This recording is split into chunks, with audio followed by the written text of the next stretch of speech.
안녕하세요. 검은 머리는 거두는 게 아니라더니 제 남편이 검은 머리였을 줄은 몰랐네요. 쓰레기 같은 인간들과 결별한 30대 여성입니다. 인간 같지도 않아서 남편이라 부르기도 싫지만 일단은 남편이라 불러야겠네요. 남편과는 지인의 소개로 만났습니다. 당시 저는 회사를 다니는 평범한 직장인이었고 남편은 작은 식당을 운영하고 있었어요. 회사에서 주어지는 일을 처리하는 저와 달리 하나부터 열까지 스스로 꾸려나가고 책임지는 남편의 모습에 매력을 느끼며 연애를 시작했지요. 이후로 정확히 2년을 만났고 제 나이 31, 남편 나이 33의 부부의 연을 맺게 되었습니다. 연애하는 동안 저는 시댁에 종종 얼굴을 비추곤 했는데 그건 바로 어머님 때문이었어요. 결혼 전부터 어머님이 저를 시집살이 시키시고 그런 게 아니라 어머님이 워낙에 저를 예뻐해 주셨거든요. 남편을 통해서 반찬을 챙겨주시기도 했고 제가 아픈 날에는 죽을 보내주신 적도 있어요. 심지어 생일 때는 불러서 밥도 차려주셨지요. 미역국도 그렇고 제가 좋아하는 황태구이까지 어머님이 저를 많이 신경 써주신다는 게 느껴지대요. 사실 저는 어려서 아버지를 잃었고 대학교를 졸업하던 시기에 어머니마저 지병으로 세상을 떠나시면서 부모님 두 분을 다 잃었어요. 하지만 어머님이 보여주시는 온화한 미소와 따뜻한 말투에서 돌아가신 부모님을 자주 떠올릴 수 있었답니다. 그래서 남편이 프로포즈를 해왔을 때도 남편도 물론 좋았지만 어머님과 한 가족이 된다는 사실에 정말로 기뻐했네요. 하지만 결혼식을 코앞에 두고 남편은 상상치도 못한 이야기를 털어놓았습니다. 그건 바로 어머님이 남편을 낳아주신 친어머니가 아니라는 얘기였지요. 남편이 초등학생 그리고 위로 있는 신우들이 각각 중학생, 고등학생이던 시기에 남편을 낳아주신 어머님, 그러니까 생모 아버님 두 분이 이혼을 하셨답니다. 이혼 사유는 남편이 제대로 말해주지 않아 확실하진 않지만 아버님이 위자료도 주지 않으셨고 세 자녀의 양육권을 다 가지셨다니 짐작컨대 생모한테 이혼의 책임이 있었던 게 아닌가 싶어요. 이후로 얼마 지나지 않아 아버님은 지금의 어머님과 재혼을 하셨다고요. 다만 남편은 비교적 어린 나이였기에 지금의 어머님과 빠르게 가까워진 반면 신우들은 그러지 못했지요. 게다가 신우들은 지금의 어머님과 아버님의 눈을 피해 생모와 연락을 주고받으며 지냈다니 모르긴 해도 새어머니인 지금의 어머님께 마음의 문을 열기가 쉽지 않았을 테지요. 아무튼 그런 와중에 생모라는 사람이 남편의 결혼 소식을 신우들을 통해서 알게 되었던 모양입니다. 그런데 축 하나 해주고 말면 될 것을 자기가 혼주석에 앉고 싶다고 했다더군요. 신우들은 어떻게 하면 좋겠냐며 상의를 한답시고 남편에게 생모의 소식을 전한 거고요. 전 솔직히 생모도 너무한다 싶었지만 신우들도 이해가 되질 않았어요. 신우들이야 어땠을지 몰라도 하나뿐인 아들인 제 남편에게는 한 번 소식도 전한 적 없다면서 이제 와서 갑자기 웬 혼주 타령이신지 남편이 저더러 어떻게 하는 게 좋겠냐 하길래 저는 그건 아닌 것 같다고 딱 잘라 말했습니다. 20년 가까이 키워주신 어머님을 두고 뜬금없이 생모랍시고 혼주석에 앉히는 거 사람이면 그렇게 하면 못 쓴다고 그럼에도 불구하고 당신이 그렇게 하겠다고 하면 무척 실망스러울 것 같다고 했지요. 그리고 결혼식을 딱 3일 앞두고 있던 날이었어요. 큰신우가 잠깐 만날 수 있겠냐며 연락을 해왔지요. 짐작이 가는 바가 있었으니 피하지 않고 나갔습니다. 말이 나와서 말인데 생모 이야기를 듣고 나니까 왜 신우들이 제가 어머님과 가깝게 지내는 걸 탐탁지 않아 했는지도 좀 이해가 갔고 신우들이 있음에도 불구하고 어머님이 왜 저를 곁에 두고 싶어 하셨는지도 이해가 가대요. 아무튼 그렇게 큰 신우를 만났는데 어쩐 일로 작은 신우도 나와 있더군요. 원래도 대면대면한 사이다 보니 어색하게 인사를 주고받곤 카페에 들어갔습니다. 이내 자리를 잡고 앉기가 무섭게 저더러 자기 동생과 상의는 잘 해봤냐며 본론으로 들어가더군요. 상의라니 뭐에 대해서 말이냐니까 자기들 엄마라고 표현하더군요. 엄마가 혼주석에 앉고 싶어 한다고 자식이 셋인데 둘은 이미 결혼을 했고 당신에게는 마지막 기회 아니냐며 속상해하셨다나요. 뭐 솔직히 무슨 사정이 있었는지 모르겠지만 자식 셋을 두고 나갈 땐 언제고 이제 와서 그러시나 싶어 별로 공감은 안 됐지만요. 그렇다고 제가 단도직입적으로 말하기는 입장이 그래서 그럼 지금 어머님이 서운해하지 않으시겠냐. 저는 지금 어머님이 혼주석에 앉으시는 게 도리에 맞는 것 같다고 에둘러서 거절했어요. 이 정도면 알아들었겠지 싶어서요. 그리고 다행히 신우들도 못마땅한 표정을 짓기는 했지만 제가 워낙 완고해 보였는지 더 강요는 하지 않았지요. 그렇게 결혼식 당일이었습니다. 미리 말씀드리지만 저희 어머님 아버님 두 분은 사이가 정말 좋으세요. 그날도 주인공은 저와 남편 두 사람이었지만 두 분이 주인공이라 말해도 될 만큼 멋지고 아름다우셨지요. 그런데 세상에 어디서부터 설명을 해야 할지 지금도 생각할수록 어이가 없어요. 그때만 해도 누군지는 몰랐는데 누군가가 색깔도 보라색의 무슨 기생한복 같은 걸 입고 왔더라고요. 그분이 남편의 생모임을 알게 되는 데는 오래 걸리지 않았습니다. 둘째 신우가 엄마라고 소리치며 그 여사님께 달려갔으니까요. 사실 이 상황을 제가 다 본 건 아니고 하객으로 왔던 제 친구들이 결혼식 이후에 만났을 때 이야기해줬어요. 친구들 말이 하객들이 수군거리고 말도 아니었다면서 피로연 내내 아버님도 어머님도 표정이 밝지만은 않으셨는데 그 이야기를 듣고 나서야 어느 정도 이해가 되었고 어머님이 얼마나 속상하셨을지 제 마음이 다 아프대요. 그리고 그때부터였습니다. 생모라는 사람이 저희 생활에 조금씩 간섭을 하기 시작한 건요. 생모는 신우들을 통해서 남편에게 계속해서 당신의 소식을 전해왔고 결국 어머님 귀에도 그 이야기가 들어갔던 모양이에요. 어머님께서 저랑 남편을 앉혀두고 말씀하시길 생모와 연락을 주고받고 싶으면 그렇게 해도 좋답니다. 부모 자식이 원래 천륜인데 그걸 어떻게 끊어내겠냐면서 섭섭지 않게 잘해드리라 하는데 그 말이 왜 그렇게 속상하던지요. 저는 남편에게 당신이 생모하고 잘 지내고 싶다면 그렇게 하라고 하지만 나에게는 시어머니는 지금의 어머님 한 사람뿐이니 생모한테 내가 잘하기를 기대하지는 말라고 딱 잘라 말했습니다. 그리고 그때만 해도 남편은 무슨 말인지 잘 알겠다면서 저에게 미안하다 했어요. 그리고 이후로 남편만 혼자 그 생모를 두세 차례 만났던 것 같아요. 처음 만나고 온 날은 남편이 술에 꽤나 취해서 들어왔는데 횡설수설 말이 많더라고요. 그래도 나아져서 그런 건지 생모를 보고 있으면 안타깝다며 급기야 제 앞에서 찔끔 울기도 했고요. 그런 모습을 보고 있으니 제 마음도 편치는 않았지요. 그러다 한 달쯤 지났을 땐가 설마 했는데 남편이 생모에게 저를 정식으로 소개하고 싶답니다. 생모가 하는 말이 그래도 당신 아들하고 결혼했으면 자기한테 며느리 아니냐며 어떤 애인지 궁금하다 했다나요. 솔직히 처음엔 그런 이야기를 전하는 남편도 어이가 없었고 그 생모한테 인사를 하러 가는 것만으로도 지금의 어머님을 배신이라고 해야 하나 찝찝한 기분을 지울 수 없었지만 어쩌겠어요. 결국 인사만 하고 오잔 마음으로 나갔습니다. 그렇게 만나게 된 생모는 어른에게 이렇게 말해도 될지 모르겠지만 사람이 경박스럽더군요. 차분하고 우아한 어머님과 달리 온몸이 진짜인지 가짜인지도 모를 귀금속을 화려하게 치장하고 자기 얘길 늘어놓기 바빴지요.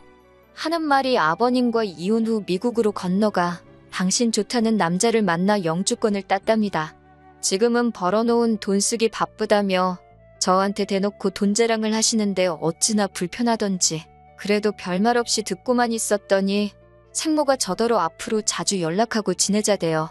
솔직히 연락을 주고받아도 아들인 제 남편이랑 하면 되지. 나한테 왜 그러나 싶었지만 그 자리에서 따지고 들기도 일단 알겠다고 했어요. 그런데 그날 이후로 제 번호는 어떻게 안 건지 생모가 저에게 문자를 보내왔습니다. 며느라가라고 시작하는 문자에는 자기는 이제 죽어도 여한이 없다며 바라는 건 없고 그저 자주 만나서 재밌게 살자는 겁니다. 뭐라고 답장을 해야 하나 고민도 되었고 동시에 회사에서 일을 하던 중이라 이따 하자고 미룬 게 그만 하루를 넘겨서 답장을 하게 되었어요. 그랬더니 생모가 한다는 말이 답장이 없어서 손가락이 부러진 줄 알았다네요. 어이는 없었지만 어쨌든 의도치 않게 문자를 무시한 꼴이 되었으니 죄송하다 했습니다. 그런데 두 번, 세 번 죄송하다 했는데도 그냥 넘어갈 생각을 안 하시길래 마음 풀리면 그때 다시 이야기하자 하고 저도 더는 안 달래드렸어요. 솔직히 회사 일도 바쁜데 생모 기분 맞춰주고 있을 상황도 아니었고요. 그랬더니 퇴근한 남편이 저를 보고는 대번에 왜 그랬냐입니다. 자다가 봉창 두들기냐고 무슨 소리냐 하니 왜 자기 엄마를 이 남자도 이때부턴 엄마라고 하더라고요. 어머님한테는 곧 죽어도 어머니 어머니 하는 사람이 아무튼 자기 엄마를 왜 서운하게 하냐입니다. 벌써부터 편드는 꼴을 보아하니 제가 처신을 잘못하면 졸지에 어머님의 생모의 시어머니 두 분 모시는 건 시간 문제겠다 싶대요. 그래서 전에도 말하지 않았냐. 나한테는 어머님이 내 시어머니니까 생모는 당신이 잘 챙겨드리라고요. 그랬더니 남편이 두 분 다 자기에게는 소중한 분들이라면서 제가 자기를 사랑한다면 그 점을 염두에 뒀으면 좋겠다나요. 말이나 못하면. 그리고 생모가 점점 저희 생활에 발을 들이밀수록 신우들의 간섭도 심해져 갔습니다. 이혼하기 몇 달 전이었어요. 제가 이직에 성공하면서 월급이 크게 올랐거든요. 마침 처녀적부터 타던 차도 슬슬 상태가 안 좋아지는 게 눈에 보이기도 했고 그래서 차를 새로 뽑기로 마음먹었지요. 남편에게도 비밀로 할 일도 아니라서 차 살 거라고 이야기를 했고요. 참고로 저희는 줄곧 재산 관리를 따로 하고 있었습니다. 제가 차를 산다는 이야기는 신우들 귀에도 들어갔고 그러자 큰 신우가 저더러 승합차를 사랍니다. 자기 엄만지 생몬지 미국에서 사느라 못 가본 데가 너무 많다며 앞으로 생모랑 다 같이 국내 여행을 다니자고요. 어이가 없어서 100번 양보해서 아버님 어머님을 모시고 다니면 모를까요? 하지만 그런 소리도 할 것 없이 싫다고 했어요. 사고 싶은 차는 이미 정해뒀고 말은 안 했지만 제가 미쳤다고 자기들 데리고 산으로들로 나들이를 왜 다니나요? 그런데 정말이지 이번에도 남편이 나서서는 신우들이 틀린 말 한 것도 아닌데 저더러 너무 나를 세운답니다. 그러면서 하는 말이 다가오는 생모 생일에는 그동안 못해준 자식돌이도 있고 하니 순금 10돈짜리 목걸이를 하나 해주기로 했대요. 황당해서 해줄 테면 당신이 알아서 해주라고 그걸 왜 나한테 말하냐 하니까 어머님 아버님 생신 선물은 우리 공동생활비에서 부담하지 않았냐면서 왜 생모 거는 자기가 혼자 사야 되냐고 오히려 저한테 따집니다. 게다가 그 목걸이는 누구 생각이냐 하니까 생모가 직접 해달라고 했다대요. 그러다 자기 죽을 때 되면 다시 3등분해서 자식들한테 나눠준다고 했다고. 그러니 저도 주는 게 아니라면서 저더러 무조건 우리가 한 200만 원은 부담해야 한다나요. 얼마 후 결국 이런저런 일들을 상의하기 위해서 저희 부부와 신우들까지 전부 한자리에 모였습니다. 신우들이 벼르고 왔는지 급하게 먼저 말문을 열었어요. 저더러 하는 말이 저희 부모님은 이 세상에 아예 없는 거니까 못 보고 살아도 슬프기만 하겠지만 자기들은 살아있는데도 못 보고 살았다며 그 슬픔이 훨씬 크고 아프답니다. 그러나 다행히 엄마가 이렇게 곁으로 돌아와 주지 않았냐며 이젠 자식된 도리를 할 차례라나요. 어이가 없어서 제가 신우들과 남편에게 물었습니다. 형님들이나 당신은 키워주신 어머님 보는 건 미안하지도 않냐고. 중간에서 난처하실 아버님 입장은 생각도 안 해봤냐니까 둘째 신우가 한다는 말이 그걸 왜 제가 걱정하냐고 그래요. 어차피 엄밀히 말해서 저는 피 한 방울 안 섞였는데 왜 어머님 기분을 제가 걱정하느냐고요. 그러면서 저더러 그런 거 따지지 말고 그냥 생모한테나 잘하랍니다. 그리고 큰 신우 하는 말이 가관이 돼요. 저더러 너는 네 부모가 남기고 간 재산도 있고 너도 잘 벌어서 별 생각이 없는지 모르겠지만 네가 그렇게 챙기는 어머님 아버님 거긴 당신들 주고 갈 돈 한 푼 없답니다. 하지만 생모는 미국에 재산도 많고 자기 애들부터 시작해서 저희도 애 낳으면 그리 유학도 보낼 수 있을 거라며 계산 잘하라고요. 신우들이 원래 속물적이고 계산하기 좋아하는 사람들인 건 알고 있었지만 그 모든 대화가 오가는 와중에도 한마디 반박조차 하지 않는 남편을 보고 있으니 실망스럽기 짝이 없더군요. 결국 집에 돌아와 남편에게 당신도 신우들의 의견에 동의하는 거냐고 단도직입적으로 물었습니다. 그랬더니 남편이 한다는 소리가 솔직히 틀린 말은 없지 않냐면서 어머님이 키워주시는 동안 자기 응석 한 번 안 부리고 착한 아들로 살았답니다. 그러니 아들 노릇은 충분히 한 거 아니냐며 어차피 어머님께는 아버님도 있으시니 자긴 이제는 생모한테 잘해주고 싶은 생각이 든대요. 그러면서 저한테도 자기를 위해서 생모한테 잘해달랍니다. 그런데 전 그 말이 어찌나 서운하고 잔인하게 들리던지 남편에게 정이 뚝 떨어져서 뭐라 대꾸하기도 싫더라고요. 그리고 그날 밤 결혼하고 처음으로 따로 떨어져 잤습니다. 잤다기보다는 거실에서 밤새 혼자 이 생각 저 생각하며 뜬 눈으로 나를 세웠지요. 이튿날 아침 마침 주말이기도 해서 남편을 붙잡아 앉혀놓고 허심탄회하게 제 속을 털어놓았습니다. 나는 당신을 이만큼 키워주신 어머님 아버님께 감사하고 그분들께 며느리로서 도리를 잘하고 싶다고요. 당신 생모가 당신에게 어떤 의미인지는 모르겠지만 솔직히 뭐 받아먹을 것 좀 있나 싶어서 들러붙는 신호들도 이상하고 거기에 동조하는 당신에게도 크게 실망했다고도 덧붙였네요. 그런데 순간 현관 쪽에서 부스럭거리는 소리가 들렸고 나가보니 남편 생모가 서 있었습니다. 어떻게 들어오셨냐 하니까 남편이 자기가 비밀번호를 알려줬다면서 어이가 없어서 한숨이 절로 나오는데 생모가 대뜸 저한테 네가 내 아들을 감히 조종하려 드냐며 제 머리채를 잡으려고 하는 게 아니겠어요? 놀라서 일단 피하긴 했는데 생모는 분을 삭히지 못하는 듯 남편더러 저런 X를 무슨 마누라라고 데리고 사냐고 당장 내쫓아버리라며 악을 썼습니다.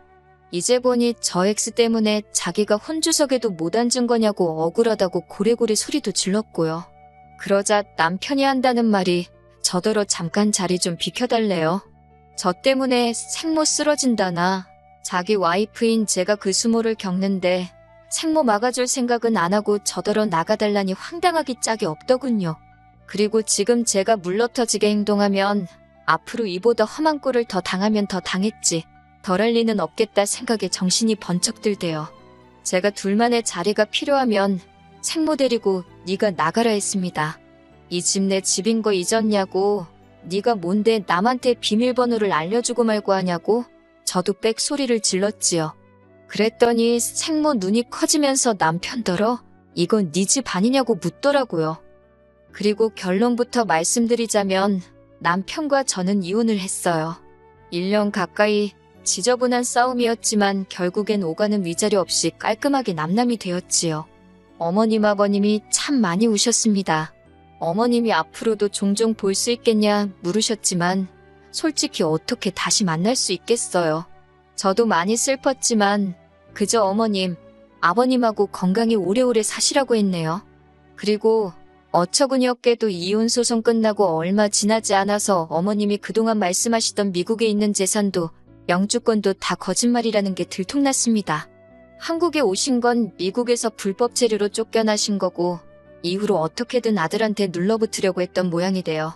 신우들은 어느 정도는 알고 있었던 것 같은데 자기들이 모시기는 싫으니까 저희한테 덮어씌우려 했던 것 같고 정말 끝까지 실망을 안 시키더라니까요. 지금 저는 이직한 새로운 직장에서 능력을 인정받으며 하루하루 새롭게 살아가고 있습니다. 종종 남편에게 다시 한번 기회를 달라는 저와 함께 어머님 아버님께 효도하며 살고 싶다는 개소리도 문자로 받으면서 말이에요. 아이러니하게도 그런 문자가 올 때마다 이혼하기를 정말 잘했다는 생각이 든답니다. 그리고 가끔 친어머니처럼 저를 품어주셨던 어머님 생각이 나곤 하지만 어쩔 수 없는 일이니 미련 갖지 않으려고요. 그저 어디선가 저도 어머님 아버님도 잘 살기를 바랄 뿐이에요.